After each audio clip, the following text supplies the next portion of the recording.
नमस्कार, आदाब। Crime petrol city crimes अध्याय के आज के एपिसोड में आप सबका स्वागत है। आज के दौर में जहां हर पल हम प्रगति की ओर बढ़ रहे हैं, वहीं हिंदुस्तान के हर शहर की रफ्तार भी 10 गुना बढ़ चुकी है और इस रफ्तार ने एक अजीब सा असंतुलन पैदा कर दिया है। जहां आसमान को छूती हर मल्टी स्टोरी बिल्डिंग की बगल में एक बड़ा सा स्लम है, हर बड़े शॉपिंग मॉल के करीब रोड पर लगी दुकान है, जहां नौकरी एक है तो 10 दावेदार हैं, कोई सामर्थ्य है तो कोई असामर्थ्य। एक अजीब सा असंतुलन इस शहर को जकड़े हुए है। एक ऐसा शहर जहां कुछ भी मुफ्त में नहीं मिलता। यहाँ छोटी से छोटी चीज की भी एक कीमत है और कई बार इस कीमत का भुगतान बहुत भारी पड़ सकता है।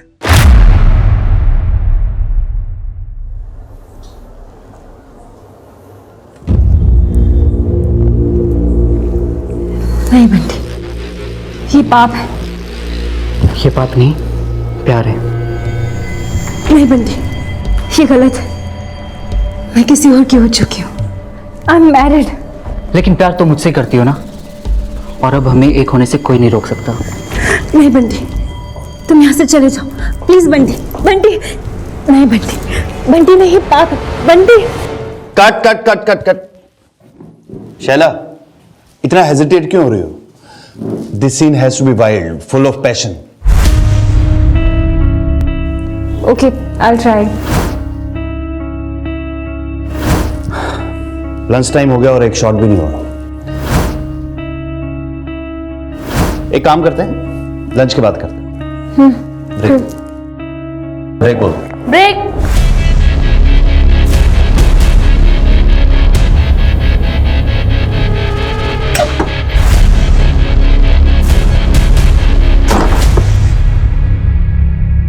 तुम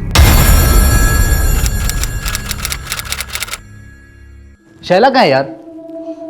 5 बजे निकल जाऊंगा मैं। एक फिल्म करते ही सब अपने आप को सुपरस्टार समझने लगते हैं। शैला रेडी नहीं है क्या? मेरी मर्जी में जहां भी जाऊं, you can't stop me, okay? तुमने अगर मुझे छोड़ा तो मैं तुम्हारा करियर ही नहीं तुम्हें भी खत्म कर दूंगा। तुम्हारी इतनी औकात। शैला, 1 घंटे से शॉट रेडी है, पूरी यूनिट वेट कर रही है।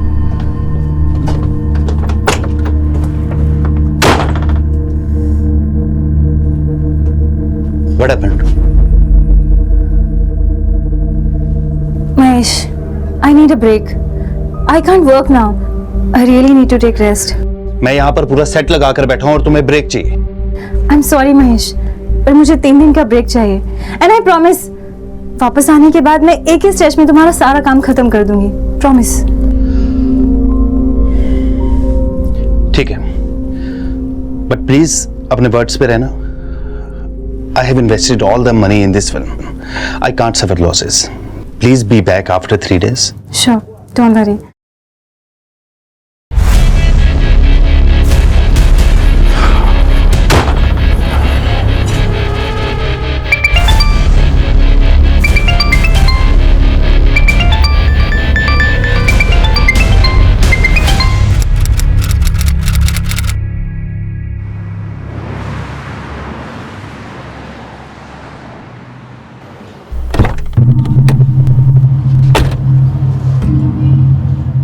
तो आप वो हीरोइन रानी परमार के भाई हैं, जिसका वो सिंगर के साथ लफड़ा हुआ था। क्यों, बहन ने फिर से कोई लफड़ा कर दिया क्या?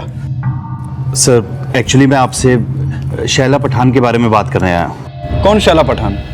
सर, वो मेरी फिल्म की एक्ट्रेस है। मैंने उसे पहली फिल्म बेवफा हसीना में लॉन्च किया था, वो 70s के सुपरस्टार रमेश खत्री जी के साथ। अब ये मेरी दूसरी फिल्म मेरे प्रेयसी में काम कर रही है। नहीं बंटी, ये पाप है। ये पाप नहीं, प्यार है। शैला पठान ने 1 हफ्ता पहले मुझे सेकंड शेड्यूल की डेट्स दी थी। अब उसका फोन भी स्विच ऑफ है, उसके घर पे भी लॉक लगा हुआ है। सर, वो मुझसे 50% पैसा एडवांस ले चुकी है और उसके अनप्रोफेशनल एटीट्यूड की वजह से मुझे बहुत लॉस हो रहा है। देखिए महेश जी, अब कल को आपकी हीरोइन आकर हमसे कहेगी कि आपने उसे पैसा नहीं दिया इसलिए वो शूट पे नहीं आई, तो क्या होगा?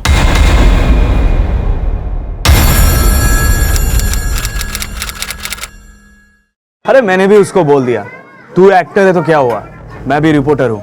ऐसा लिखूंगा ना उसके बारे में कि इंडस्ट्री में कोई काम नहीं देगा उसे।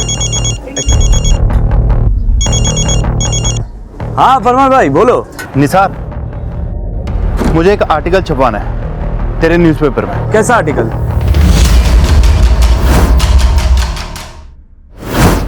अपने नुकसान की भरपाई के लिए महेश परमार ने अपने रिपोर्टर मित्र निसार का सहारा लिया। उसे यकीन था कि शैला ये आर्टिकल पढ़कर डर जाएगी और फिल्म की शूटिंग पूरी करने को राजी हो जाएगी, लेकिन शैला की बजाय किसी और ने अपनी प्रतिक्रिया जाहिर की।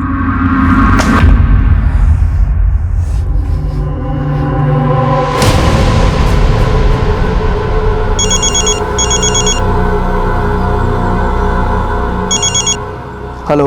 ये क्या बकवास लिखी है तूने शैला के बारे में? जो भी लिखा है उसके लिए अगले आर्टिकल में माफी मांग, वरना। एक मिनट, आप है कौन? शैला का अंकल। अंकल? पर शैला है कहाँ? अरे मैं उससे मिलकर सब कुछ क्लियर कर लूंगा। शैला किसी से नहीं मिलना चाहती। हेलो।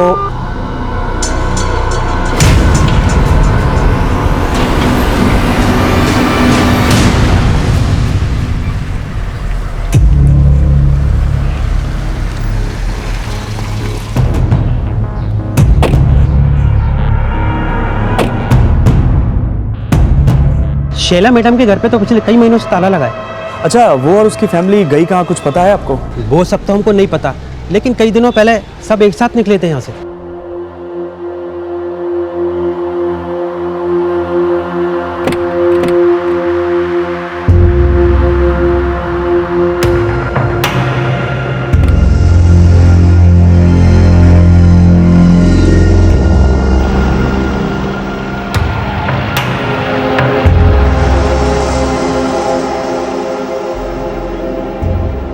लेकिन आप लोग क्या लगते हैं शैला मैडम के, जो उनके बारे में इतना सब पूछ रहे हैं? मैं प्रेस रिपोर्टर निसार, शैला पठान और उसके फैमिली के बारे में कुछ जानना चाहता हूँ। मैं गौतम वासवानी, इस बिल्डिंग का सेक्रेटरी। बोलिए क्या बात है? दरअसल कल मुझे शैला पठान का अंकल ने फोन किया था। क्या उनका अंकल भी उनके साथ ही रहता है? अंकल नहीं तो। उनके साथ और कौन कौन रहता है? शैला अपनी मदर सानिया पठान और स्टेप फादर तबरेज दुरानी के साथ रहते हैं। फादर और मदर क्या करते हैं उनके? जी इसके बारे में तो मुझे कुछ खास आइडिया नहीं है। उनके भाई बहन भी है ना, वो क्या करते हैं? हाँ, उनकी 2 छोटी सिस्टर्स है, शबनम और निखत। शबनम के बारे में तो मुझे कुछ खास पता नहीं है, लेकिन निखत ये शैला की तरह फिल्म इंडस्ट्री में एक्ट्रेस बनना चाहती है। और उनका एक भाई भी है साहिल, वो शायद एमटेक कर रहा है, और उनके साथ उनकी कजन मुस्कान भी रहती है। अच्छा, उनकी फैमिली गई कहाँ, कुछ आइडिया है आपको? दरअसल खंडाला में इनका एक फार्म हाउस है, वहाँ अक्सर ये कई दिनों तक जाकर रहते थे। आप चाहे तो वहाँ चेक कर लीजिए। देखिए, मेरी आपसे एक रिक्वेस्ट है, आप मेरे और मेरे सोसाइटी के बारे में आर्टिकल्स में कुछ मत लिखिए, क्योंकि मैं इस सोसाइटी के बारे में कुछ बैड रिपोर्ट्स नहीं चाहता।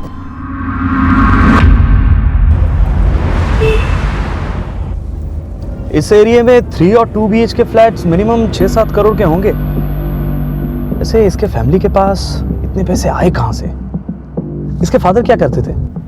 आई डोंट नो यार, लेकिन जब मैंने उसे मेरी प्रेयसी फिल्म के लिए साइन किया था, तब उसने मुझे अपने खंडाला वाले फार्म पे बुलाया था और वहाँ पे 2 अरबी लोगों से मिलवाया। Mahesh, he is Tayyab bin and he is Razidul. Nice meeting. ये दोनों बॉलीवुड फिल्म प्रोड्यूस करने में इंटरेस्टेड हैं, सो इफ यू वांट हम इनके साथ में अपना प्रोजेक्ट डिस्कस कर सकते हैं। फिर उसके बाद वो बोली कि उसके साथ अमान खान को फिल्म करने के लिए मैं कन्विंस करूं। मैंने शैला को बोला कि एक बार मेरी ये फिल्म कंप्लीट हो जाए, उसके बाद मैं उनकी फिल्म के बारे में सोचूं। अच्छा, तू तो उनके खंडाला वाले फार्म हाउस पे गया था ना? बिल्डिंग सेक्रेटरी भी कह रहा था कि वो लोग वहीं रह सकते हैं। एक बार चल के देखे, शायद वही हो।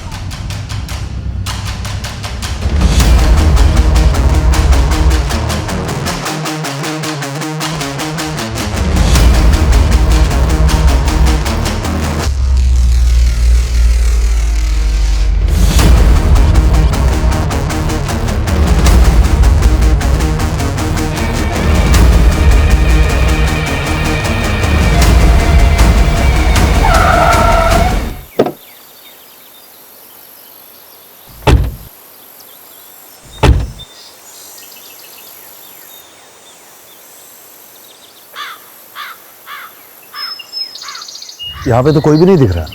गार्ड भी नहीं दिख रहा यार। ये दरवाजा भी खुला है। चलो अंदर चल के देखते हैं एक बार।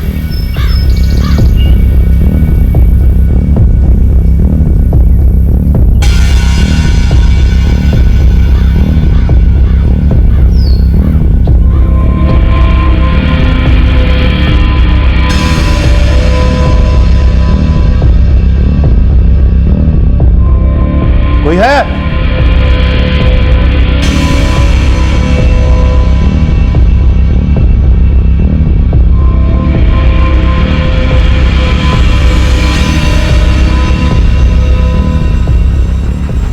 निसार, ऐसे अंदर जाना ठीक नहीं है। कुछ ठीक नहीं लग रहा तभी तो जा रहा हूं महेश। फार्म हाउस लॉक नहीं, बाहर एक गाड़ी भी खड़ी है और ये सब कुछ देख। तुम्हें शैला के अंकल ने फोन किया था ना कल? हाँ। एक बार उनको कॉल करके देखो।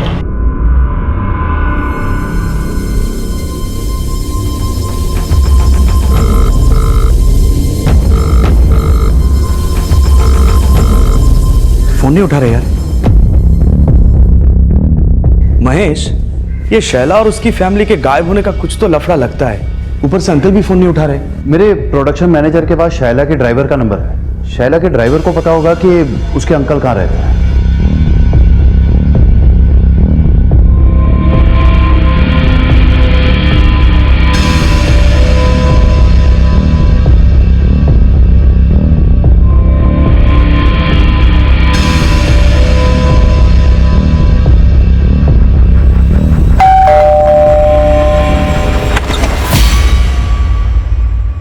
जी बोलिए। एक्चुअली शैला पठान के ड्राइवर ज्ञान पांडे ने आपका एड्रेस दिया था। उसने बताया कि शैला अक्सर यहाँ पे आया करती थी। जी हाँ, लेकिन आप लोग कौन हैं? अंकल, मैं न्यूज रिपोर्टर निसार पवार। मैंने ही शैला पठान का वो आर्टिकल लिखा था और शायद आपने मुझे कल कॉल भी किया था। आप शैला के अंकल है ना? मैं आपको कॉल क्यों करूंगा? और मैं शैला का अंकल नहीं, मैं उसका फादर हूं। आप लोग यहां क्या करने आए?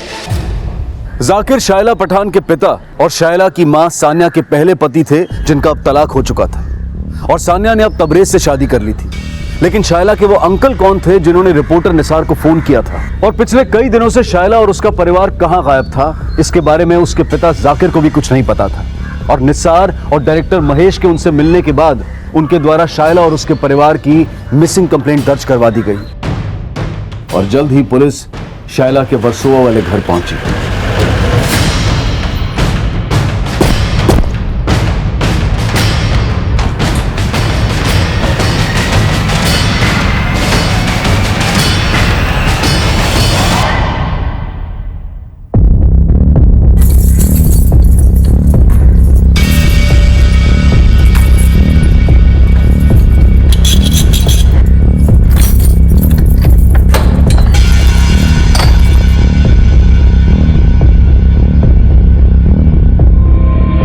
पूरे घर की अच्छे से तलाशी लो।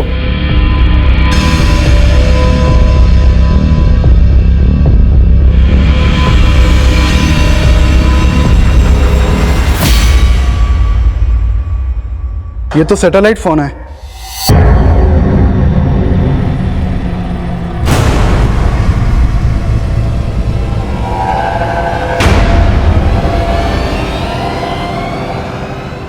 जाकिर जी, आप बता सकते हैं ये उर्दू में क्या लिखा है? सर, ये किसी असामाजिक संगठन से रिलेटेड डॉक्यूमेंट्स हैं।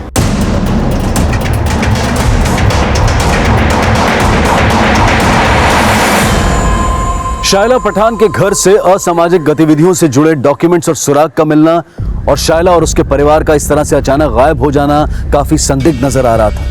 ये पूरा मामला अब काफी बड़ा रूप ले चुका था और जल्द ही इस केस की अगुवाई मुंबई क्राइम ब्रांच के डीसीपी गुरवेश नागरे को सौंप दी गई। शैला पठान के वर्सोवा वाले फ्लैट से जो असामाजिक गतिविधियों के डॉक्यूमेंट्स मिले थे, उसके फोटोग्राफ्स और वो सैटेलाइट फोन तुरंत नेशनल इंटेलिजेंस एजेंसी एनआईए को भेज दो। वो लोग सैटेलाइट से इनकरप्टेड डेटा को डिकोड करेंगे। अपने सोर्सेज से पता करो कि ये शैला पठान और उसकी फैमिली वाकई किसी असामाजिक ऑर्गेनाइजेशन से रिलेटेड है या नहीं। और वो डायरेक्टर महेश परमार, उसने कहा था कि शैला ने उसे 2 अरबी इन्वेस्टर से मिला था। क्या नाम था उनका? He's Tayyab bin and he's Razidul. Nice meeting. Tayyab bin और रजिदुल। लेकिन उस महेश परमार ने बताया कि वो उनसे सिर्फ एक बार मिला था, इसलिए उनके बारे में कुछ ज्यादा जानता नहीं है। दामले, इस शैला पठान की पूरी फैमिली गायब है। उसके कॉल रिकॉर्ड निकालो, हो सकता है कि उससे कुछ मिल जाए। और ये रिपोर्टर निसार, उसने कहा था कि शैला के किसी अंकल ने उसे कॉल किया था। पता करो कौन से नंबर से उसे कॉल आया था। सर, शैला पठान के बॉयफ्रेंड सलीम खान को बुलाया है। गुड। सर, एक्चुअली वो शैला कह रही थी कि वो अपनी फैमिली के साथ दुबई शिफ्ट होने वाली है। इस बात पे मैं थोड़ा अपसेट हो गया और सर गुस्से में वो सब कुछ निकल गया। मेरी मर्जी में जहां भी जाऊं, you can't stop me, okay?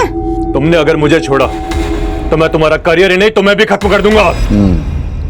Dubai में कहां शिफ्ट होने वाली थी, कुछ बोला था? नहीं सर, इस बारे में तो उसने कुछ नहीं बताया। उस बारे में नहीं बताया, लेकिन इस बारे में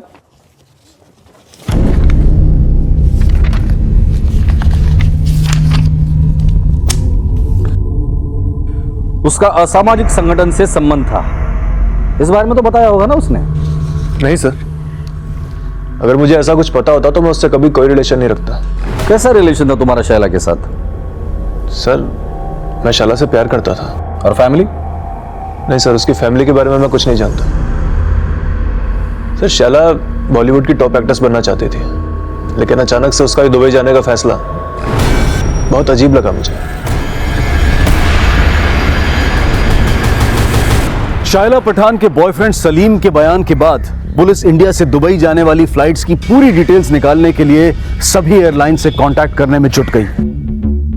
और शायला पठान की हाउसिंग बिल्डिंग में की गई पूछताछ में सामने आया कि शैला, उसकी मां Sania, step father Tabrez, sisters Shabnam और नेहकत, ब्रदर साहिल और कजन मुस्कान 5 मार्च 2011 की सुबह 2 अलग-अलग कार से कहीं जाने के लिए निकले थे।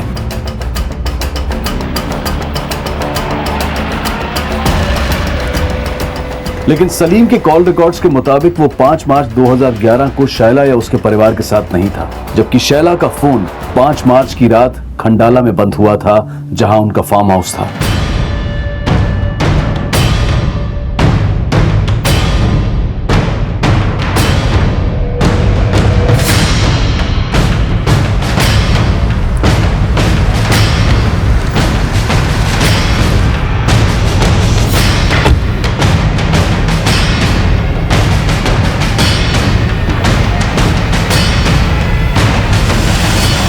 लेकिन फार्म हाउस पर जो कार मिली वो शैला की मां सानिया की थी, जबकि शैला की कार गायब थी। गाड़ी सर चेक करो गाड़ी को। दामले, सानिया पठान की गाड़ी के डिटेल्स हर जगह सर्कुलेट कर दो। वैसे आप 20-25 किलोमीटर के रेडियस में सीसीटीवी होना मुश्किल है, फिर भी कोशिश करो इस बंगले की तरफ आने जाने वाले रास्ते में कहीं सीसीटीवी हो और उसने शैला पठान की गाड़ी को कैप्चर किया। सर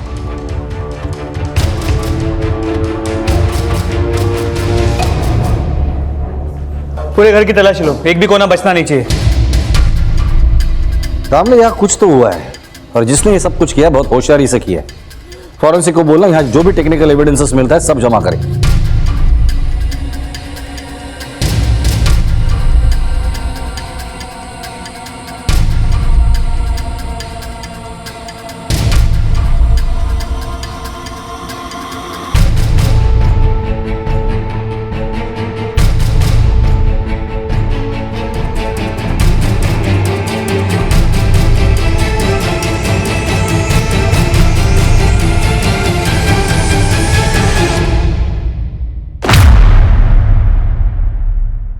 सर मैं इस लड़के को नहीं जानता, शायद शैला का दोस्त हो। शैला आपकी और सानिया की बायोलॉजिकल डॉटर थी। शैला की बाकी के भाई बहन क्या वो भी आपके और सानिया के? जी नहीं सर, सर शैला और शबनम ये दोनों मेरी बेटी हैं। निखत और साहिल उसके दूसरे हस्बैंड्स हैं। और ये है मुस्कान, ये सानिया की आपा की बेटी है। उसके वालिद का इंतकाल हो गया तो तब से इन्हीं के साथ रहती। लेकिन ये तबरेज, ये तो काफी जवान लगता है। फिर ये निखत और साहिल? नहीं सर, निखत और साहिल ये तबरेज की नहीं, इरफान शेख की औलाद है। हमारे तलाक के बाद सानिया ने इरफान से शादी कर ली थी और काफी समय पहले उसका भी इंतकाल हो गया। वैसे आपका और सानिया का तलाक क्यों हुआ था? सर इरफान और मैं बहुत अच्छे दोस्त थे, पर उसका और सानिया का, इरफान और सानिया की शादी भले ही हो गई हो, लेकिन शैला का मुझसे बहुत अच्छा लगाव है और वो अक्सर मुझसे मिलने आया करती है।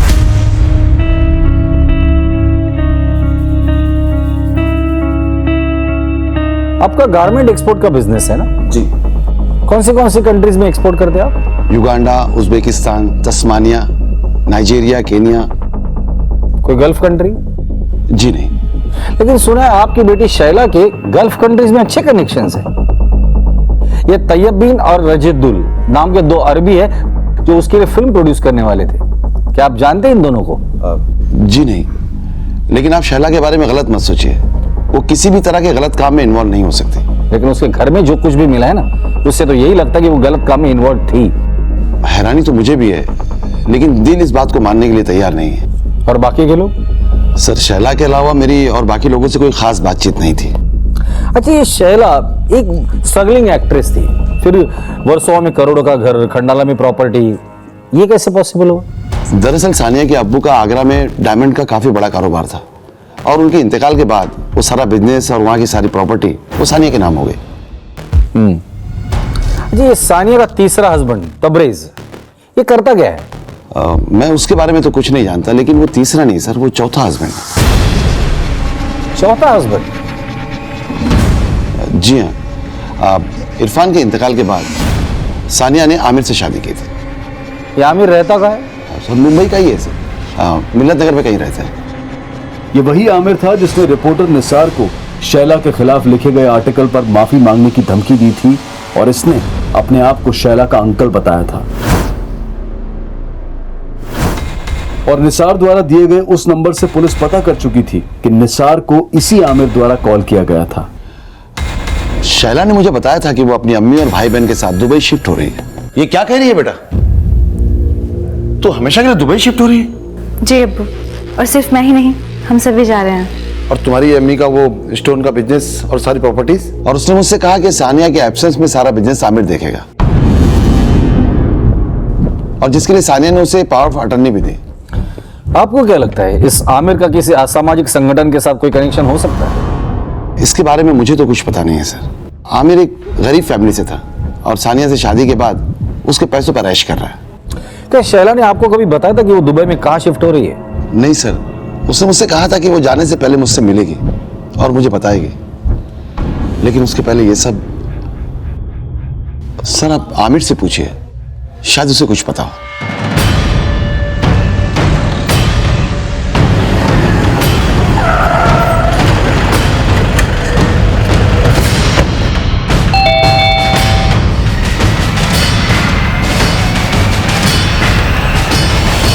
सर, मैंने उस रिपोर्टर को कोई धमकी नहीं दी, बस इतना कहा कि वो शैला के बारे में गलत ना लिखे। शैला और उसके बाकी के परिवार वाले किधर है? मुझे नहीं पता सर। अच्छा, एक बात बता, ये शैला की मां सानिया, उसने अपना बिजनेस, प्रॉपर्टी सबकी पावर ऑफ अटर्नी तुझे दे दी थी। तेरा ये मिल्लत नगर वाला बुटीक, वो भी उसने तेरे नाम पे किया था, तुम दोनों का डिवोर्स होने के बाद। ऐसा क्यों? क्योंकि सर सानिया मुझ पर भरोसा करती थी। भले ही हमारा डिवोर्स हो गया, लेकिन वो आज भी मेरी कद्र करती है। कद्र करती थी या तेरा खौफ था उसके दिल में? नहीं सर। या सामाजिक ऑर्गेनाइजेशन के साथ किसका संबंध था, तेरा या उनका? मुझे नहीं पता सर, आप तबरेज का पता कीजिए, वो अच्छा आदमी नहीं था। क्या करता था? कश्मीर में एक एनजीओ चलाता था। कश्मीर में? जी सर, तबरेज कश्मीर से है। कश्मीर में कहां से? इस बारे में मुझे कुछ नहीं पता सर। सानिया का चौथा शौहर तबरेज, जो कि सानिया से उम्र में तकरीबन 20-21 साल छोटा था, वो कश्मीर में कोई एनजीओ चलाता था और इस इंफॉर्मेशन ने पुलिस को चौकन्ना कर दिया। जल्द ही यह भी सामने आ गया कि 5 मार्च 2011, जिस दिन से शैला और उसके घर वालों का फोन बंद था, तब से उन्होंने इंडिया से दुबई तो क्या, किसी भी देश में जाने के लिए कोई हवाई सफर नहीं किया था। तो अब शैला और उसकी फैमिली कहां थी? और अगर 5 मार्च 2011 को शैला अपने परिवार के साथ खंडाला वाले फार्म हाउस पर गई थी, तो फिर अचानक गायब कहां हो गई? और अगर सानिया की कार फार्म हाउस पर थी, तो फिर शैला की कार कहां थी? चौतरफा छानबीन के बावजूद फैमिली की कोई भी लीड पुलिस को नहीं मिल पा रही थी, और ना ही उन 2 अरब इन्वेस्टर्स के बारे में कोई इंफॉर्मेशन मिली थी जो शैला के फार्म हाउस पर देखे गए थे। और अब यह अंदाजा भी लगाया जा रहा था कि कहीं शैला और उसके घर वाले तबरेज के साथ कश्मीर में ना हो। लेकिन कश्मीर में तबरेज कहां रहता है, कौन सी एनजीओ चलाता है, इसके बारे में कोई जानकारी नहीं मिल पाई थी, और ना ही एनआईए के द्वारा उनमें से किसी के भी उन असामाजिक संगठनों से जुड़े होने का कोई क्लू मिला था। और अब सानिया के पहले और तीसरे शौहर जाकिर और आमिर के भी कॉल रिकॉर्ड्स और एक्टिविटीज में उस असामाजिक संगठन के साथ कनेक्शन होने का पता लगाया जा रहा था। लेकिन आमिर के साथ की गई पूछताछ में पुलिस ये पता लगाने में कामयाब हो गई कि खंडाला के फार्म हाउस से मिले फोटोग्राफ्स में शैला के साथ वो अनजान शख्स नितिन शाह था और जल्द ही उसे पूछताछ के लिए बुलाया गया। सर एक वक्त था जब शैला और मैं अच्छे दोस्त हुआ करते थे, लेकिन काफी समय से हम दोनों के बीच में कोई कांटेक्ट नहीं है। अच्छा, पर हमने तो सुना कि तुम और शैला शादी करने वाले थे और शादी के बाद दुबई सेटल होने का प्लान था। सर ऐसा शैला सोचती थी कि मैं उससे शादी करूंगा, लेकिन बहुत ही जल्द मुझे उसकी असलियत पता चली। असलियत? कैसी असलियत? सर करीब 1 साल पहले मेरी और शैला की मुलाकात एक पेस्ट्री पार्टी में हुई थी और फिर हम दोनों काफी मिलने जुलने लगे।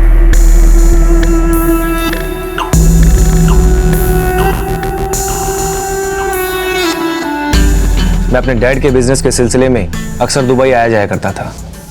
सर हमें नजदीक आने में ज्यादा वक्त नहीं लगा और फिर एक दिन वो मुझसे बोली कि क्यों ना हम शादी कर लें और शादी करके हमेशा हमेशा के लिए दुबई शिफ्ट हो जाएं।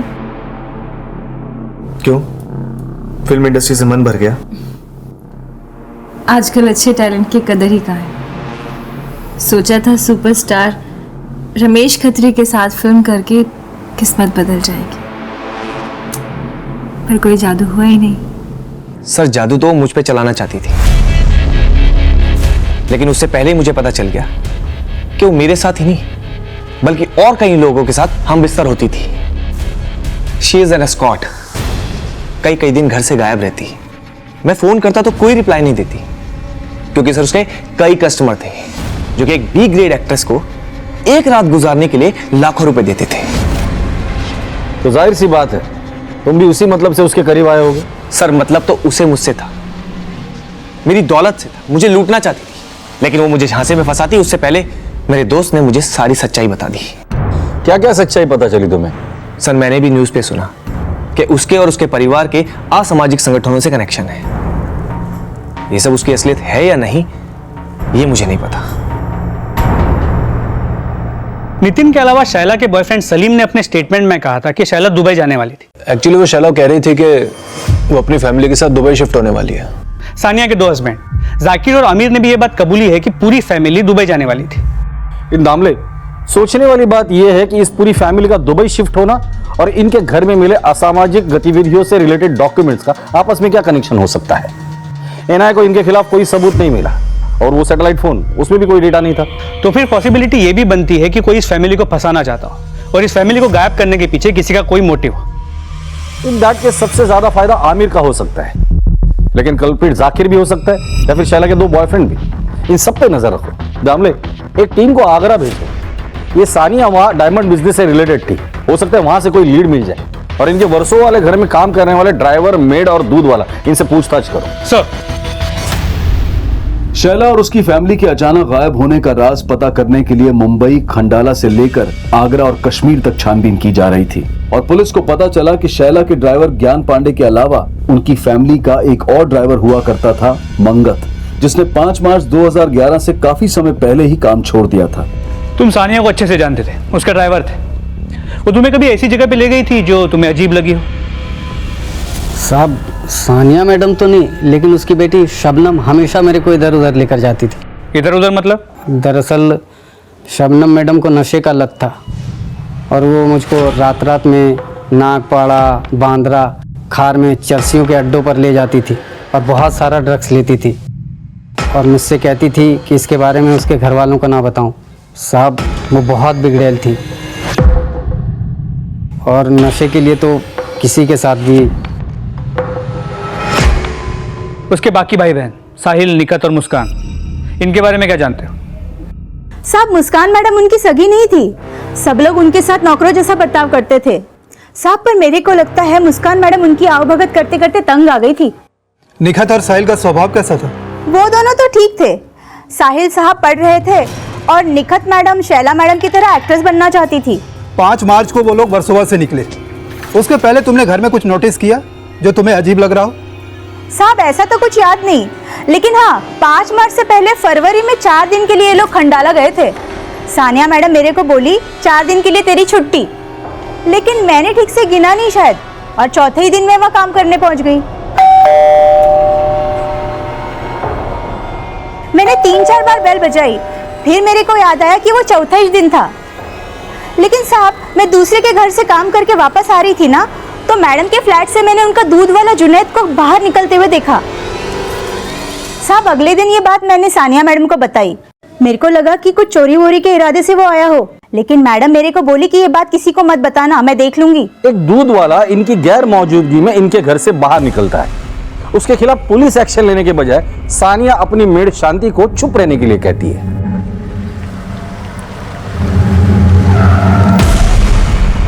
ऐसा तभी होता है जब वो इंसान उसका खास हो या फिर राजदार।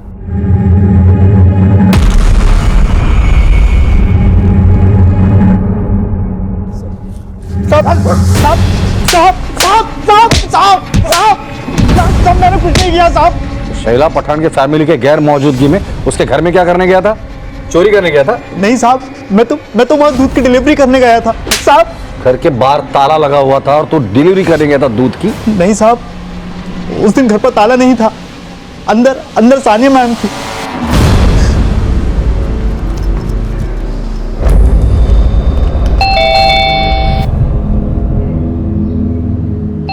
वैसे तो रोज मुस्कान मैडम दरवाजा खोलती थी, लेकिन उस दिन अचानक सानिया मैडम ने दरवाजा खोला।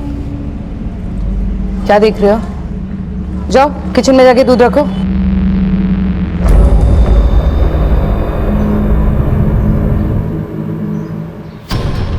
और जैसे ही मैं किचन के अंदर गया, सानिया मैडम पीछे से आई और मुझसे बोली कि घर पर कोई नहीं है। तो क्या? इतने इशारे भी नहीं समझता? वैसे तो हर समय घूरता रहता है। नहीं मैम। शर्मा मत। शर्म तो आपको आनी चाहिए मैडम जी। जवान बेटियां हैं आपकी और आप इस तरह से छी बोलता है मुझे? 2 मिनट लगेंगे मुझे पड़ोसियों को यहां पर बुलाने में। रेप का इल्जाम लग गया ना एक बार, तो जिंदगी भर जेल में काटेगा। चुपचाप चल। उसने मुझे ब्लैकमेल करके मेरे साथ साहब अपनी हवस पूरी करने के बाद वो बोली कि मैंने उसका रेप किया है, और अगर मैंने उसकी बात नहीं मानी तो वो मुझे साहब, जब तक उसके परिवार के लोग नहीं आ गए वहां पर, तब तक मुझे जबरदस्ती वहां रहना ही पड़ा। हमसे बचने के लिए कोई कहानी तो नहीं सुना रहा है? नहीं साहब, ये बात सच्ची है।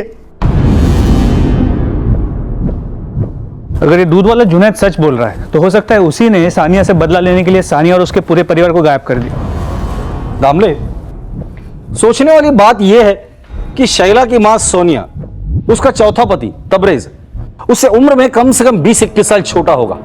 उसके बावजूद उसने दूध वाले जुनैद के साथ वो सब कुछ किया।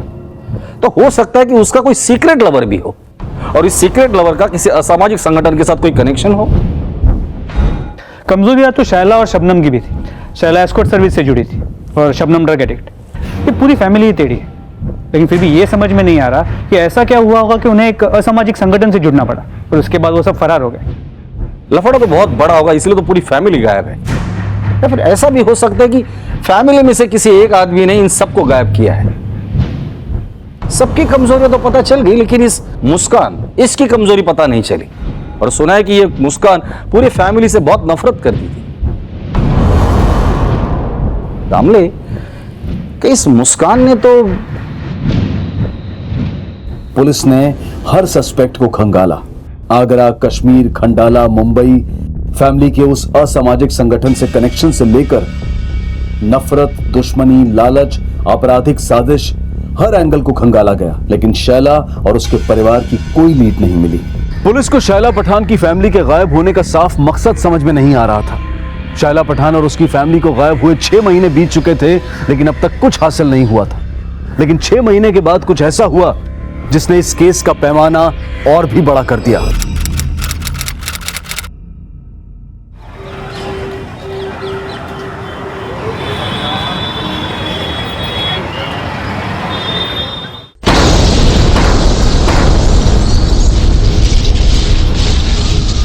सितंबर 2011 को दिल्ली के भीड़-भाड़ वाले इलाके में हुए इस बॉम्ब विस्फोट में 15 लोग मारे गए और 80 से ज्यादा लोग घायल हुए।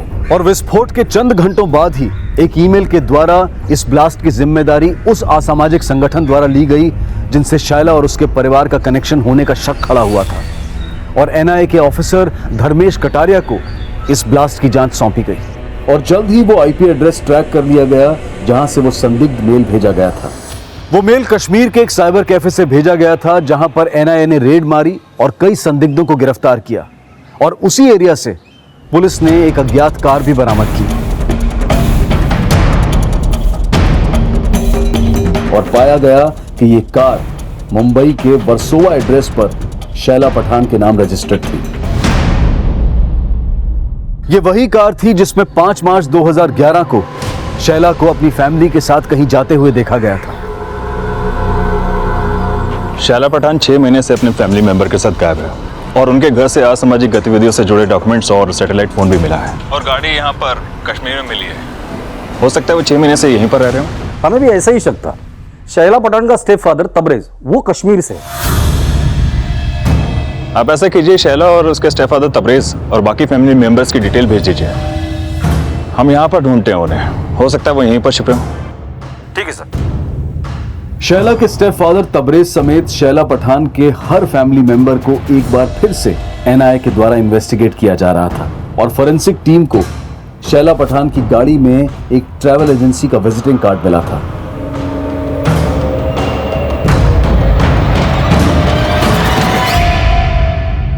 और जब उस ट्रैवल एजेंसी से पूछताछ की गई तो सामने आया कि उस एजेंसी के एक ड्राइवर गणेश को 7 मार्च 2011 को शैला के स्टेप फादर तबरेज ने शैला की कार को खंडाला से कश्मीर ले जाने के लिए हायर किया था, जिसके बाद उस ड्राइवर गणेश से पूछताछ की गई और कई जानकारियां सामने आईं। खंडाला से शैला पठान के कौन कौन से फैमिली मेंबर्स को लेकर तो कश्मीर गया था? साहब मेरे साथ तो कोई नहीं था साहब, पर तबरेज सेठ और उनका दोस्त दूसरी गाड़ी में मेरे साथ साथ चल रहे थे। कौन दोस्त? वो तो मैं नहीं जानता साहब, पर जब आगरा पहुंचकर मेरी गाड़ी पंचर हुई तब मैंने तबरेज सेठ के साथ उनको देखा था।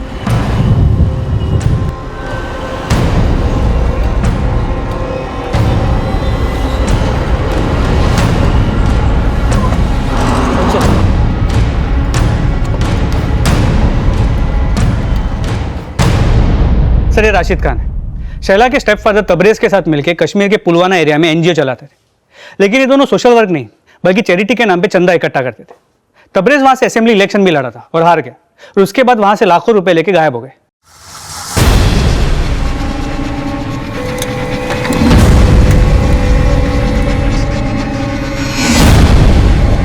क्या यही आदमी था?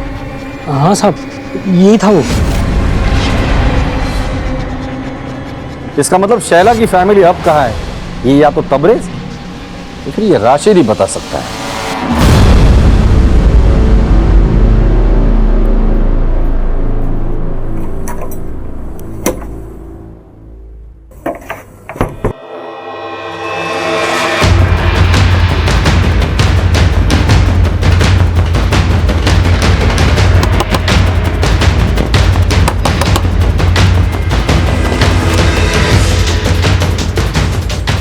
आखिरकार राशिद को एनआईए टीम ने दिल्ली निजामुद्दीन से अरेस्ट कर लिया और उसके बयान के मुताबिक जल्द ही एनआईए को तबरेज के ठिकाने का भी पता चल गया।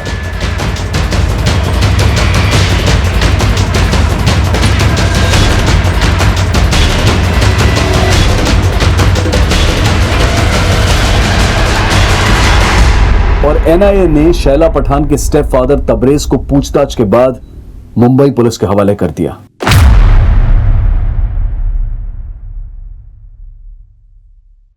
साहब मैंने धर्मेश साहब को ही बताया, मेरा इस बॉम्ब ब्लास्ट से कोई लेना देना नहीं है, मैं कुछ नहीं जानता।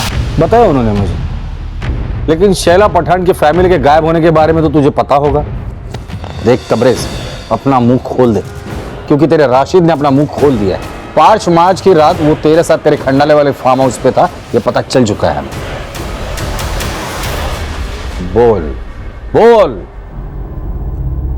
साहब इस राशिद को मैंने खंडाला वाले फार्म हाउस पे जॉब पे लगवाया था, क्योंकि इस सानिया से तंग आ गया था मैं। झूठे सपने दिखाए थे इसने मुझे। मुझे कहती थी कि मैं हीरो जैसा लगता हूं और मुझे अपनी बेटी की तरह फिल्म इंडस्ट्री में हीरो बनाएगी। अपना पति बना के मुझे नौकर बना दिया था उसने।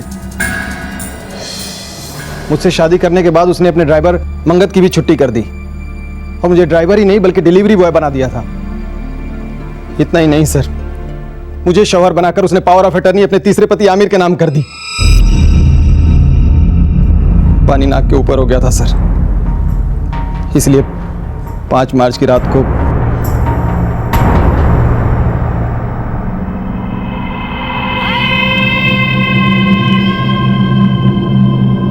मैंने और राशिद ने वहां पर रॉड और चाकू का बंदोबस्त पहले से ही कर दिया था और जैसे ही मुझे मौका मिला मैं सानिया के साथ अपनी भड़ास निकालने लगा। तूने समझ क्या रखा है?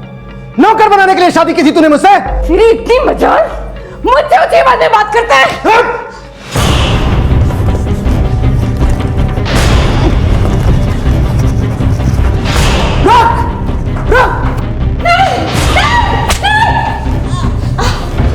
पत्थर से ढक दिया था ताकि कुत्ते भी उनके स्मेल से पता न लगा सके कि हमने उन्हें कहां दफन किया है। उसके बाद हम लोग मुंबई आ गए। मुंबई में हम 2 दिन रहे और हमने वहां से सारे जेवर और कैश गायब कर दिए। साहब, तो फिर हमको याद आया कि फार्म हाउस की दीवार पर खून के धब्बे रह गए हैं। हम वापस फार्म हाउस गए। खून के धब्बे मिटाने के लिए हमने आग से जलाकर दीवार को काला कर दिया और शैला की गाड़ी को ले जाकर कश्मीर में डंप कर दिया। आप लोगों को भटकाने के लिए हमने सानिया के घर में वो सैटेलाइट फ़ोन और कागज़ रख दिया। अगर आप लोग को वो ट्रेवल एजेंसी का पता नहीं चलता तो आप लोग हमें कभी नहीं पकड़ पाते साहब। गलतफहमी है तेरी। आज तक जुर्म कभी ना छिपा है ना छिपेगा।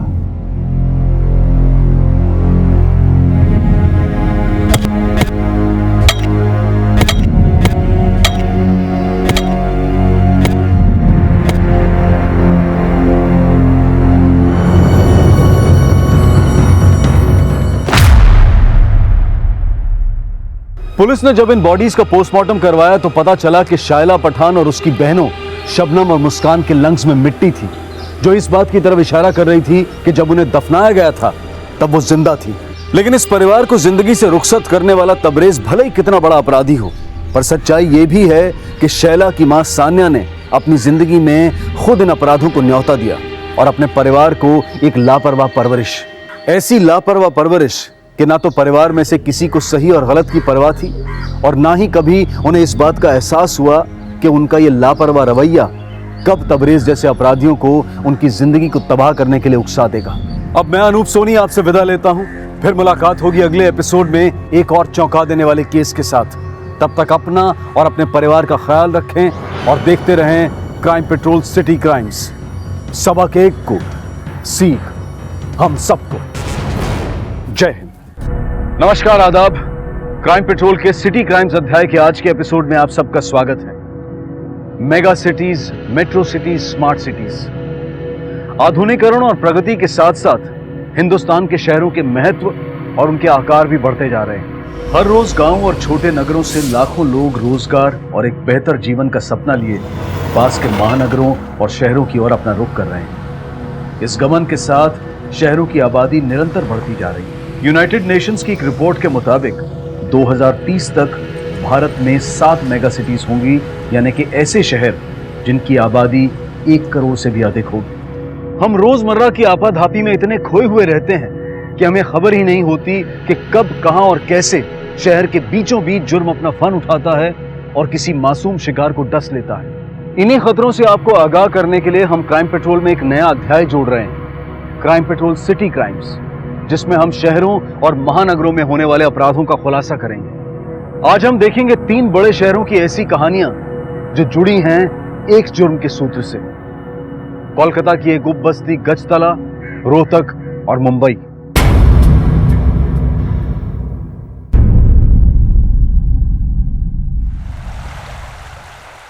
चांद के पालने में रात उनकर सो गई वो, पंछी झरने और फूलों के सपने में यूं खो गई वो, दौड़ते सपनों के पीछे इंद्रधनुष और जलती मुस्कुराती आग में छे बनकर वर्षा उतरी नीचे।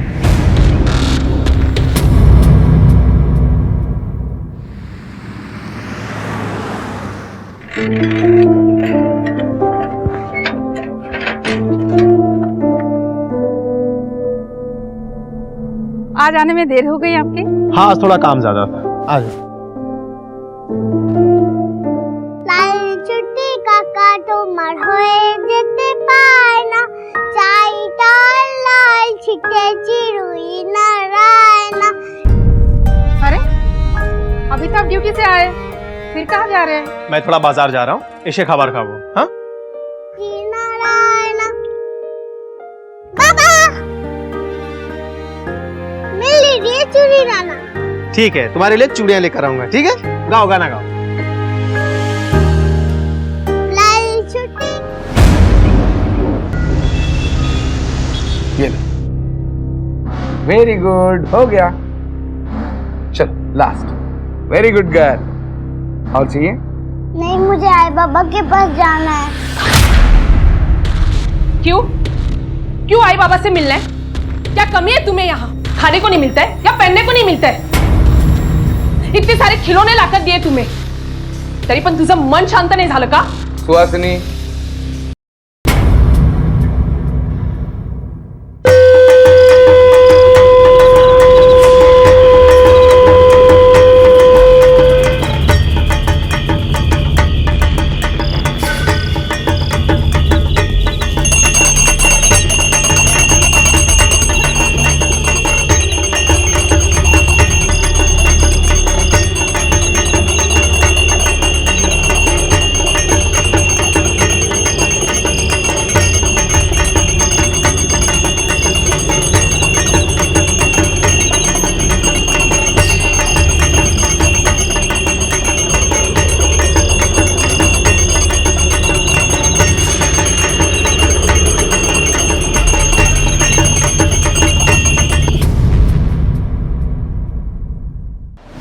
चारों ओर अपने हैरान हो गई नन्ही परी। पंछी वालिया सब किसकी है जादूगरी?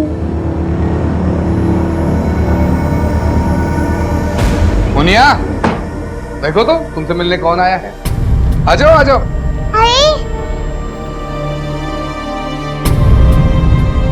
अरे यार, ये सुहास पागल है। अरे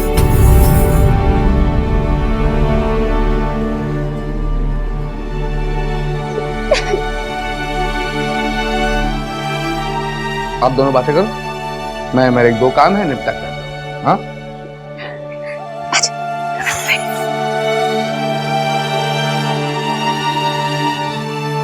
ये मैं क्या सुन रही हूँ? तू आंटी को परेशान करती है। मुझे यहाँ नहीं रहना। क्यों नहीं रहना बेटा? मुझे आई बाबा चाहिए। यहाँ सब कुछ तो है।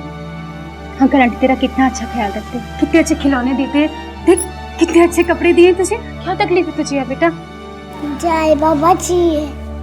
मेरे बच्चे, कुछ ही दिनों की बात है, घर पे सब ठीक हो जाएगा ना, तो मैं तुझे खुद यहाँ से ले जाऊँ। नहीं, मुझे अम्मी आना आपके साथ में। चुप, एकदम चुप। एकदा सांगितलं जो डोक्यात घुसत आहे काय?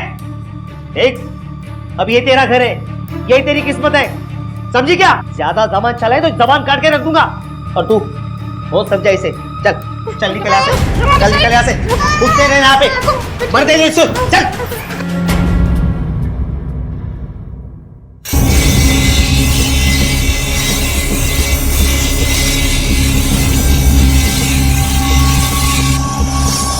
सुनो,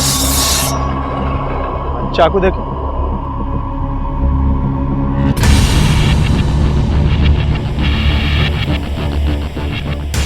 दाम कत? 150।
अच्छा सुनो, मंदिर के बारे में क्या सोचा है?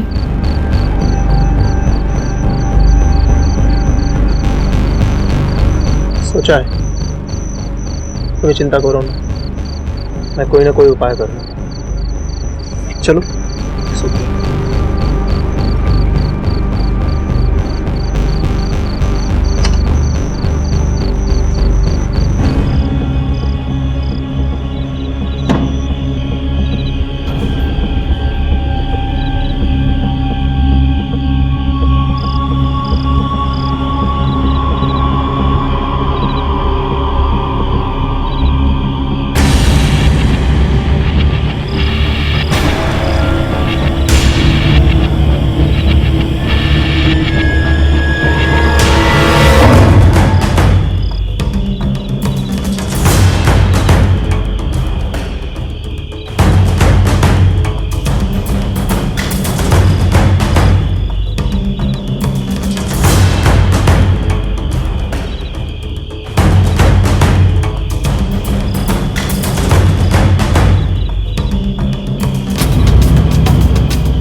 भक्ति में लीन होकर नई ऊर्जा के लिए आते हैं। तो फिर ऐसा क्या हुआ था सीआरपीएफ के जवान केशव दास की जिंदगी में कि उसने मंदिर जैसी पावन जगह पर आकर देवी के सामने अपना गला काटकर आत्महत्या कर ली। पुलिस कई दिनों तक इस मामले को सुलझाने की कोशिश करती रही, लेकिन उन्हें कोई कामयाबी नहीं मिली। लेकिन जब परत दर परत इस रहस्य से पर्दा हटने लगा, तब सामने आई एक चौंका देने वाली सच्चाई।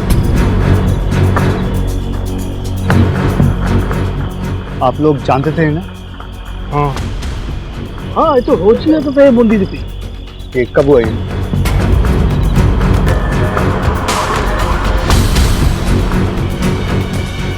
क्या हुआ? केशव!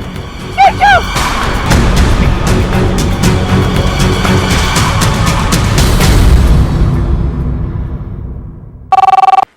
हेलो, एक 70 साल के बुजुर्ग की सरकटी लाश मिली है सर। क्या?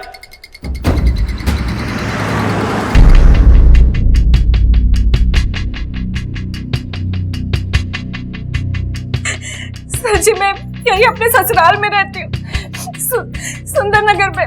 मेरे बाबूजी 2 दिन से अकेले रह रहे थे। आज सुबह आई तो बाबूजी दरवाजा नहीं खोला। पड़ोसी की मदद से दरवाजा तोड़कर अंदर आई तो देखा। पर इतनी बेरहमी से कत्ल करके इनका सर काट कर कौन ले गया होगा? कुछ अंदाजा है किसने किया होगा ये? जी नहीं। तुम्हारे बाबूजी किसी से कोई दुश्मनी थी क्या? ना जी, कोई दुश्मनी ना थी। तुम तो ससुराल में रहती हो, इस घर में और कौन कौन रहता है? बाबूजी थे, अम्मा है और दर्शन है। दर्शन? दर्शन मेरा छोटा भाई। वो किसी काम के लिए बाहर गया था। अम्मा भी मेरे बड़े भाई आनंद के घर रहने चली गई, इसलिए बाबूजी अकेले थे। कहाँ गया दर्शन? पता नहीं, मैं तभी से कॉल ट्राई कर रही हूँ, नंबर लग नहीं रहा।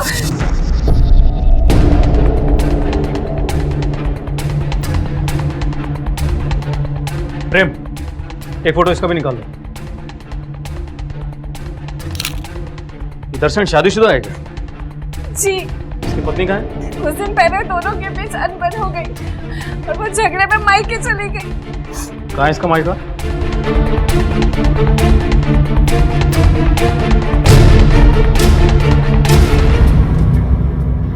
बहुत सह लिया था साहब, रोज उसकी खिटपिट खिटपिट सब घर का सोच के रह जाती थी, और उस दिन तो हद ही हो गई। अरे दाल इतनी पानी पानी क्यों है? ताकि सबकी कटोरी में ना थोड़ी थोड़ी आ सके। एक मुट्ठी दाल और खाने वाले 4। तो मेरे लिए निकाल देती, मट्ठे के साथ खा लेता मैं। मट्ठा? कौन देते मट्ठा? पड़ोसी आके देंगे। 2 दिन से कह रही हूँ रसोई में कुछ नहीं खाने के लिए, पर तेरे घर में तो जू रेंगती नहीं है। जब अभी नहीं आया है पैसा तो क्या करूं बोल? तो कब आएगा पैसा? कब इस घर में इतना से चूल्हा जलेगा? अरे जब औकात नहीं है तो क्यों 4 लोगों का पेट पाल रहा है? अम्मा बाबूजी को जेठ जी घर पे क्यों नहीं छोड़ के आ जाता है? उनके घर में तो कमरे भी है ना। चुप कर, खबरदार जो आगे कुछ बोला तो। वो मेरे अम्मा बाबूजी है, तू मत सिखा उनका ख्याल कैसे रखना है मुझे। हंस क्या रही है? हंस क्या रही है? कुछ नहीं। कुछ नहीं कैसे? हाँ, हंस क्या रही है? बोल ना। इसी एक्टिंग पर हंस रही हूँ। तुझे शरण कुमार बन के घूम रहा है ना, इसकी सिर्फ मुझे पता है। जेठ जी के आगे तेरा मुंह खुलता नहीं है, इसी बात का तो फायदा उठा रहे हैं। बहुत लंबी हो गई ना तेरी जबान, अगर एक शब्द और बोला ना काट डालूंगा, समझी? जान ना।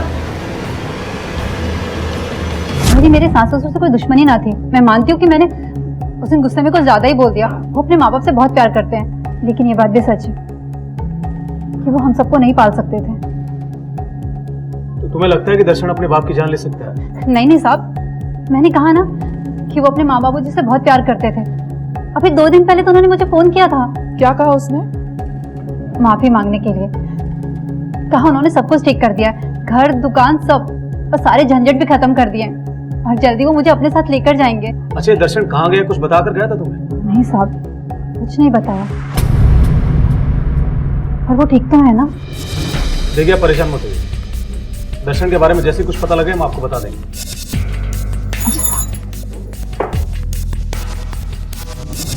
दर्शन रावत मध्यम वर्गीय परिवार से था और उसके पिता योगेश रावत कमजोर, लाचार और वृद्ध व्यक्ति थे जो कभी कभी घर से बाहर निकलते थे। ऐसे व्यक्ति की किसी से क्या दुश्मनी हो सकती है और कोई उन्हें इतनी बेरहमी से क्यों मारेगा? क्या यह कत्ल दर्शन की आर्थिक स्थिति से जुड़ा था? क्या किसी लेनदार ने दर्शन को सबक सिखाने के लिए ऐसा किया था? योगेश रावत का सर कहां था? और सबसे बड़ा सवाल यह था कि दर्शन रावत इस वक्त कहां था? बेटा काम पे बाहर, माँ दूसरे बेटे के घर, और बाप घर पे बिल्कुल अकेला। लगता है किसी ने मौका साथ के कांड किया है। सही कह रही हूँ नेरा, वरना इतने बूढ़े आदमी को जो पहले से इतना लाचार हो, उसको भला को इतनी बेरहमी से क्यों मारेगा? और बेटी तो कह भी रही थी कि बाप का कोई दुश्मन नहीं है। लेकिन अब तो लगता है कि दुश्मन था। नेरा, अभी भी 2 सवाल है हमारे पास। पहला ये कि वो कटा हुआ सर कहाँ है, और दूसरा ये कि दर्शन कहाँ है। नेरा, एक काम करते हैं, दर्शन के बड़े भाई को थाने बुलाते हैं, हो सकता है उससे कुछ पता लगे। सर,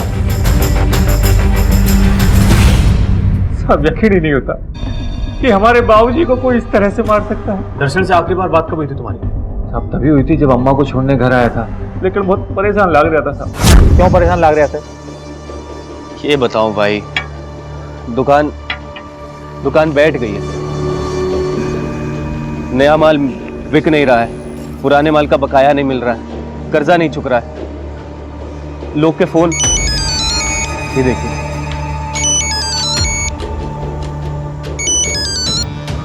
हेलो, हाँ जी बशीर भाई, हाँ जी, बस 1 हफ्ते का समय और दे दीजिए, बस 1 हफ्ते का। बशीर भाई देखिए, तमीज से बात करिए, ठीक है? जो मैंने आपको कह दिया कि 1 हफ्ते में पैसा मिल जाएगा, मतलब मिल जाएगा ना? बशीर, यप कैसी बात? नहीं देंगे पैसे, क्या कर लेंगे? मन लगे है गलत लोगों से उलझ गया दर्शन। ये बशीर कौन है? दर्शन ने बताया था इसके बारे में? ना जी साहब, बहुत पूछा मैंने, पर हर बार यही कह के टाल गया कि भैया छोड़ो ना, हमारा रायता है, मैं ही समझूंगा। बहुत ही खुददार लड़का है साहब। किसी और का नाम लिया उसने? ना जी मैडम, साहब जी माने घनी चिंता हो रही है, सब ठीक तो हो जाएगा ना? देखो आनंद, मैं झूठी तसल्ली तो नहीं दूंगा तुम्हें, लेकिन इस वक्त दर्शन को ढूंढ निकालना हमारे लिए सबसे बड़ी जिम्मेदारी है। और तुम लोगों को भी दर्शन के बारे में कोई भी जानकारी मिले तो तुरंत हमें बताना। जी साहब।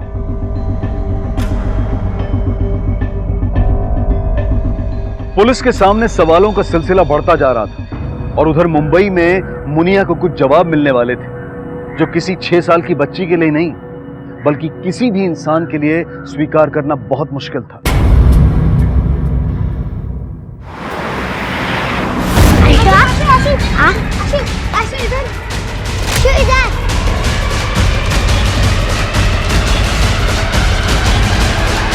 अरे मुनिया, कहाँ थी तू? तेरे ही तो घर पर पिछले 3-4 दिनों से पता नहीं मुझे क्यों बन के रखा। मुनिया, मुनिया, ए मुनिया, इधर आ। मुनिया, ए मुनिया, इधर आ। अरे कोई पकड़ो उसे, भाग रही है।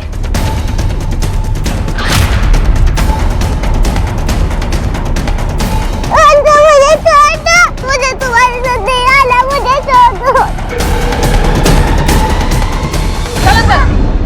रहा था, ऐसी हिम्मत आई ना मत करना। बोला था या नहीं बोला था? कौन थे ये लोग जिन्होंने मुनिया को कैद कर रखा था और उनका मकसद क्या था? और मुनिया के माँ बाप उसे उस कैद से निकालने के लिए तैयार क्यों नहीं थे? इन सारे सवालों से जुड़ा था मुनिया का भविष्य। उधर रोहतक में भी पुलिस योगेश रावत के कत्ल के बारे में कुछ ऐसे ही चौंका देने वाले खुलासे करने वाली थी।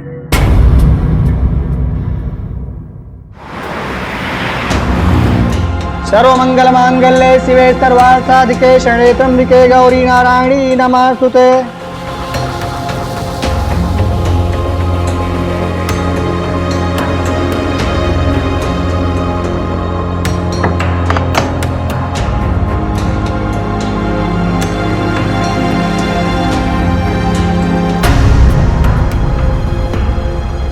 ये क्या है?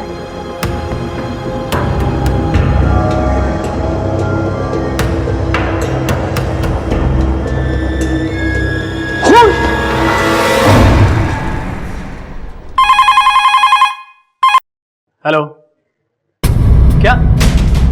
ठीक है, हम अभी पहुंच रहे हैं। क्या हुआ सर? नेहरा, एक कटा हुआ सर मिला है। एक काम करो, दर्शन के बड़े भाई आनंद को फोन करो और उसे नीलम बस्ती के काली मां के मंदिर में आने के लिए कहो। चलो।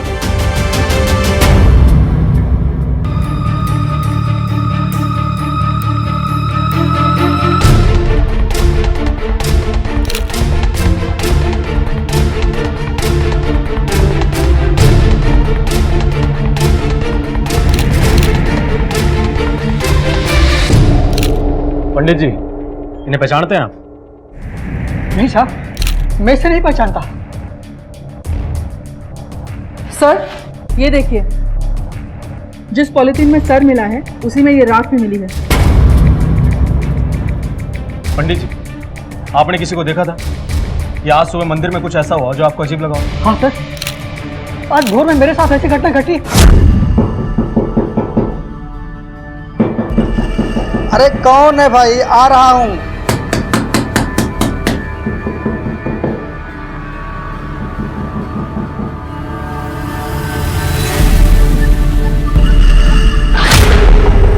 कौन हो तुम? दरवाजा खोलो। मंदिर के पट खोलने का समय अभी नहीं हुआ है, तुम जाओ यहाँ से। भक्तों के लिए माता का दर हमेशा खुला रहना चाहिए। दरवाजा खोलो। तुम दर्शन हो ना? दरवाजा खोलो। तुम दर्शन हो। और फिर सर 1 घंटे बाद जब मैं नहा रहा था, तुम अंदर कैसे आए?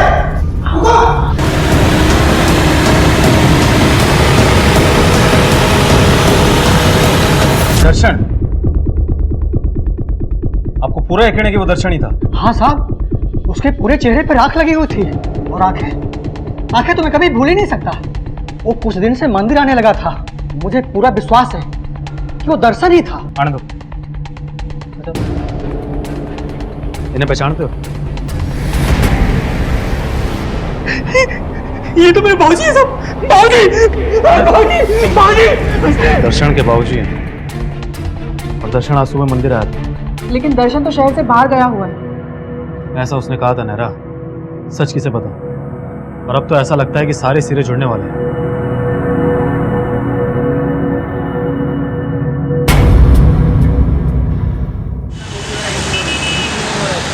बाप रे, एक बच्ची गुस्सा हो गई। बिरयानी है, खाओगी?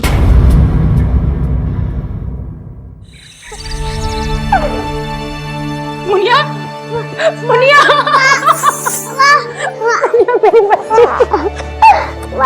मेरी बच्ची, मत रो बेटा, अब यही तेरी किस्मत है।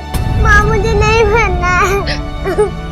तू मरेगी नहीं बेटा, तेरा दूसरा जन्म होगा और दूसरे जन्म में ना तू बहुत बड़े घर में पैदा होगी, बहुत अमीर माँ बाप के पास। नहीं, मुझे नहीं मरना। देख, तू डर मत, तुझे बिल्कुल डर नहीं होगा। पंडित जी है ना? अरे चुप कर, चुप कर। अरे माँ है कि डायन है तू? क्या हो गया तुमको? होश में तो हो? होश में तो अब आया हूँ। हाँ। बस बहुत हो गया, अब ये खेल मैं यही खत्म कर दूँ। हाँ, अभी खत्म करता हूँ।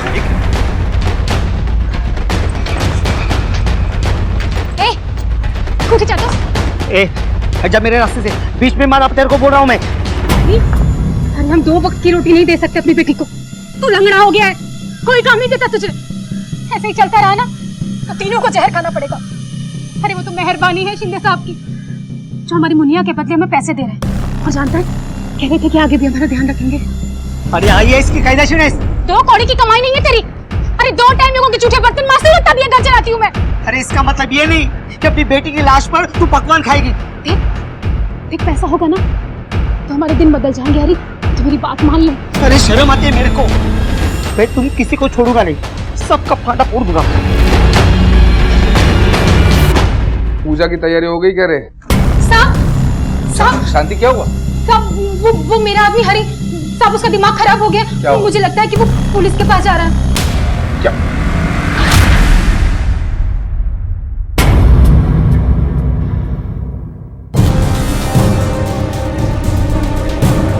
बाबा, इसे जानते हैं आप?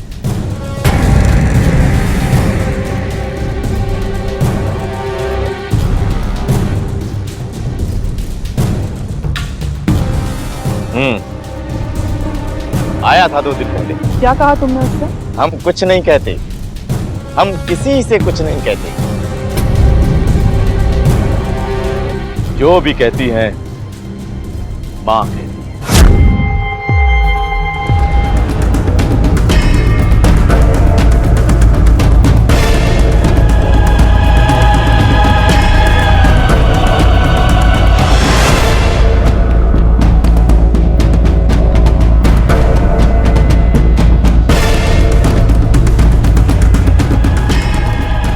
लगता है देवी माँ ने तुझसे कुछ कहा है। कहा है मेरी सारी परेशानी दूर हो जाएगी, बहुत सारे पैसे आएंगे मेरे पास, बलि दे किसी अपने की बलि। अपने बाप की? नारा वो अपनी पत्नी से मिलने के लिए जरूर जाएगा। चलो।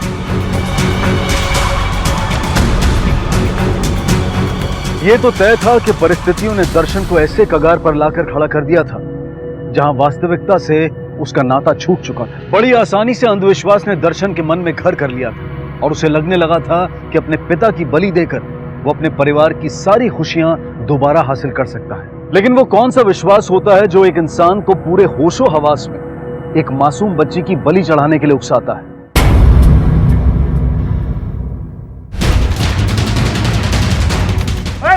पकड़ इसको! रुके! रुक जा! कहाँ भाग रहा तू?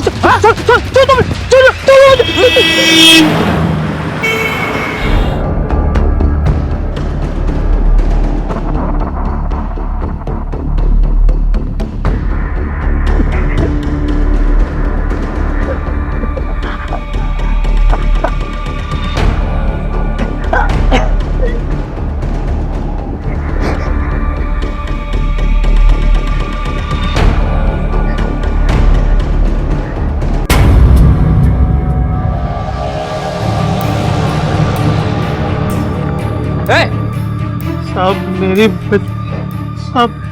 सब मदद। क्या झालं रे?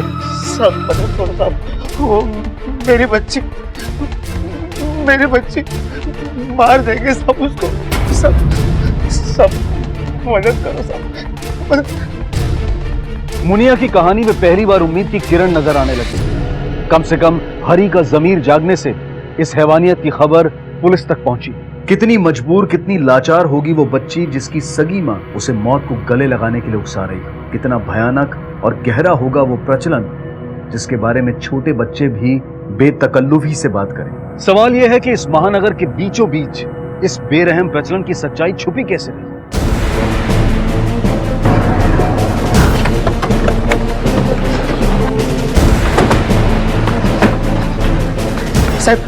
साहब इकडे। 6 नहीं 5 है, 5 है। No cheating Amol, no cheating. अरे साहब क्या हुआ? सब इसी कमरे में, सब इसी कमरे में मेरे मुनिया को छुपाया था साहब। सब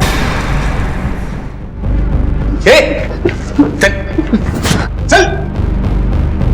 साहब शायद मेरी बीबी ने बताया होगा आप आने वाले हो। हाँ इसलिए छुपा दिया उसको। 1 मिनट, स्वासिनी चल आदमी हमसे। हाँ चलो बेटा अंदर चलो। जा जा। साहब मुझे कोई क्लियरली बताएगा क्या चल रहा है? नहीं। अरे साहब इसने कंप्लेंट किया है कि इसकी बेटी आपके यहाँ है। हाँ यही तो थी। मतलब? अरे साहब इसकी बीवी हमारे यहाँ काम करती है और जब भी वो आती है तब अपनी बच्चे को लेके आती है, और जब तक वो काम करती है तो इसकी बेटी मुनिया मेरे अमोल के साथ खेलती है, तो उसमें तकलीफ वाली क्या बात है? सब झूठ बोल रहे हैं, खोटा बोलते हो साहिबा। मेरी बच्ची को खरीदा है, मेरी बीवी ने बेचा है साहब, उसकी बलि देने के लिए। झूठ बोल रहे हैं सर। शंदात शिंदे साहब खाना खाली आवाज काटने तुझा हाथ नहीं उठा सकते आप। अरे सर आप इसकी बातों में आ रहे हैं? हाँ? एक नंबर का नशेड़ी आदमी है ये। क्या रे चुल्लू छोड़ के चिलम चालू किया क्या? अभी कुछ भी बोले जा रहा है? अरे साहब अपनी बीवी को भी परेशान करके रखा है, उसकी अपनी बीवी का इसके ऊपर भरोसा नहीं आ रहा, इसलिए अपनी बच्ची को लेकर यहाँ आती है, इसके साथ नहीं रखती है वो। सब झूठ बोल रहे हैं, खोटा बोलते हैं। सर पूरा घर छान मारा, लड़की कहीं नहीं हो गया? नहीं साहब आप ढूंढो ना, और ढूंढिए, जहां कहीं भी मिले देख लो। अरे साहब मैं बता रहा हूं ना, इसकी बेटी मेरे घर में थी, चली गई वो माँ के साथ। चलो निकलो। सर खोटा बोलते हो साहब। चलो निकलो। शिंदे साहब हम बस अपनी ड्यूटी कर रहे हैं। नहीं इट्स ओके, मैं समझ सकता हूं।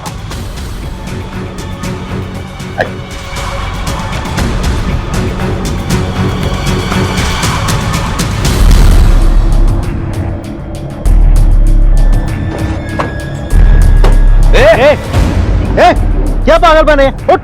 ये देखिए सर नया नाटक शुरू हो गया इसका। सर ऐसे लोगों की वजह से ना ड्यूटी के टाइम वेस्ट होता है। चल उठ उठ। अरे क्या है ये? सब मेरी मुनिया को बचा लो साहब, वरना मैं अपनी जान दे दूंगा साहब। सब उस शिंदे ने मेरी बीबी को पैसे दिए और उसका मुंह बंद कर दिया साहब। सब अगर मेरी आप मदद नहीं करोगे ना तो मैं पुलिस स्टेशन के सामने पेट्रोल डाल के खुद को आग लगा दूंगा। एक लाफा दूंगा ना। पुलिस को धमकी देता है? नहीं एक मिनट, अगर हमने यहाँ तक पड़ताल की है तो एक कदम और सही। अगर शिंदे ने इसकी बीवी को पैसे दिए होंगे तो पैसे होंगे, और अगर पैसे होंगे तो हमें दिखेंगे। चल साहब।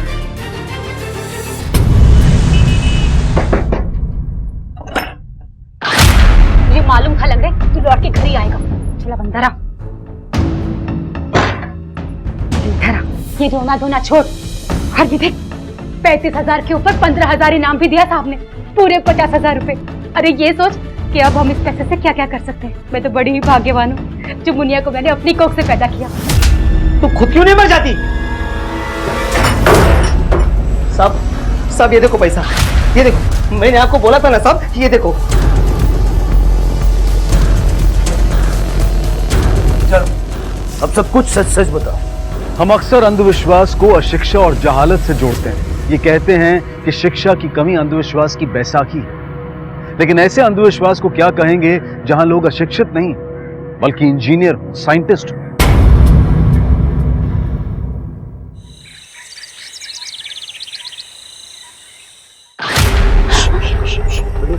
मैं हूं तेरा दर्शन। क्या उल्टा बना रखा था ने? वही जो तू चाहती थी। हा? बलिदान दे दिया मैंने, बलिदान दे दिया। प्रायश्चित क्या मैंने अपनी गलतियों का। हा? मैं नादान था, समझ नहीं पाया, तुझ पर हाथ उठा दिया मैंने। फिर देवी माँ ने दर्शन दिए मैंने, देवी माँ ने दर्शन दिए मैंने और बोली कि तू उसका रूप है, और मन ने उसके रूप पर हाथ उठा दिया। बहुत बड़ा पाप किया मन, लेकिन मन ने बलिदान दे दिया है अपने सबसे प्रिय व्यक्ति का, अपने बाबूजी का।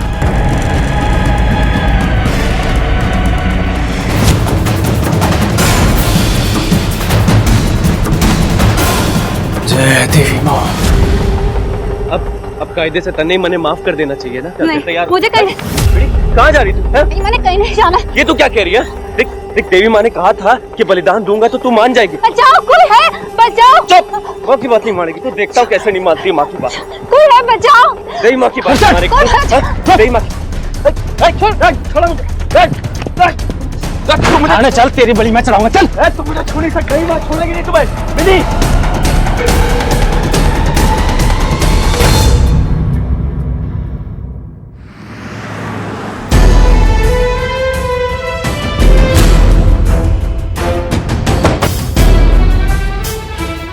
सर यहाँ तो ताला लगा हुआ है। लगता है सबके सब भाग गए। सर वो रहा। रुक सावंत, इस तरफ देखो, कोई और है क्या? चल, कहाँ भाग रहा था? चल। देख, तू तो फंस गया। अगर इंफॉर्मेशन नहीं देगा ना तो तू मेरे किसी काम का नहीं है। मेरे सबर का बांधना अब टूटता जा रहा है। बताता हूँ, सब बताता हूँ। अभी आधे घंटे पहले ही शिंदे साहब साइट पे गए।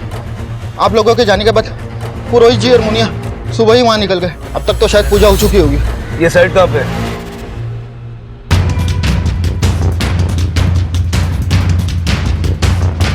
पंडित जी। जी साहब। बड़ी जल्दी में है। अरे साहब, वेलकम वेलकम वेलकम। अच्छा हो आप आ गए। या मुझे पता नहीं था आप आने वाले हो। मतलब पता होता तो गाड़ी भेज देता। कोई बात नहीं, हम अपनी गाड़ी लाए। अब आप तो हमें यहाँ लाए नहीं, लेकिन हम आपको यहाँ से पूरे सम्मान के साथ हमारी गाड़ी में ले जाएंगे। मुनिया यहीं कहीं होगी, जरा पूरा एरिया छान मारो। अरे साहब, आप भी अभी तक उस बेवड़े की बातों में उलझे हुए हो। हाँ, क्यों टाइम की खोटी कर रहे हो? चलो प्रसाद, मुंह बंद रख और चुपचाप खड़ा रह। चलो पंडित जी, दिखाइए कहाँ पूजा की आपने। सर यहाँ तो कुछ भी नहीं मिला सर। लो, हो गई तसल्ली। मुझे पता नहीं चल रहा है आपकी मुझसे क्या दुश्मनी है। हाँ, उस बेवड़े के लफ्जों में आकर आप। ए सिन्ने, तू अपने आप को बहुत चालाक समझता है। हाँ? तेरी सारी सच्चाई हमारे सामने है। शांति ने हमें सब कुछ बता दिया है। मुनिया को अगर एक खरोच भी आई ना तो क्या कर लो? क्या कर लोगे? हाँ? उस 2 टके की औरत की बातों में आकर आप मुझ पर चढ़ रहे हो। देखिए साहब, शिंदे हूं मैं, शिंदे। हल्का मत समझना मुझको। हाँ भाई, भारी तो तू है, लेकिन भारी बेवकूफ। शिंदे साहब, कंस्ट्रक्शन मजबूत नींव पर टिकी होती है, मासूम बच्चों के लाशों पर नहीं। बात साहब, उधर कुछ मिला है। चल इधर आइए, ये देखिए सर, यहाँ पूजा की गई है। सावंत सर, खुद दो। रुक रुक, भगवान की पूजा है, उधर चलेगा? इंस्पेक्टर साहब, भगवान की पूजा को हाथ भी लगा ना तो खून खराब कर दूंगा मैं इधर। ए सावंत, चल चल चल, खुद दो।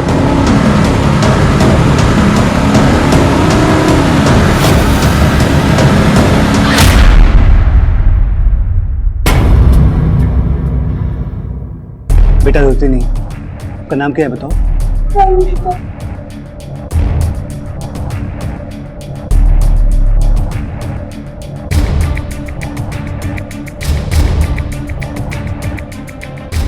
जी बताइए, आप अपना बयान देना चाहती थी। उन्होंने आत्महत्या नहीं किया। तो फिर? उन्होंने आत्मा बलिदान दिया है। क्या मतलब? उन्होंने मन्नत मांग कर रखी थी, 30 तारीख को एक बकरा बलिदान देना था, पर बकरे खरीदने के लिए उनके पास पैसे नहीं थे। अब बलिदान था बकरा, कर्जा लेकर तो नहीं खरीदा जा सकता ना, और माँ को भी भूखा नहीं रख सकते, इसलिए उन्होंने माँ को दिया हुआ वचन पूरा किया। इसलिए उन्होंने आत्म बलिदान दे दिया।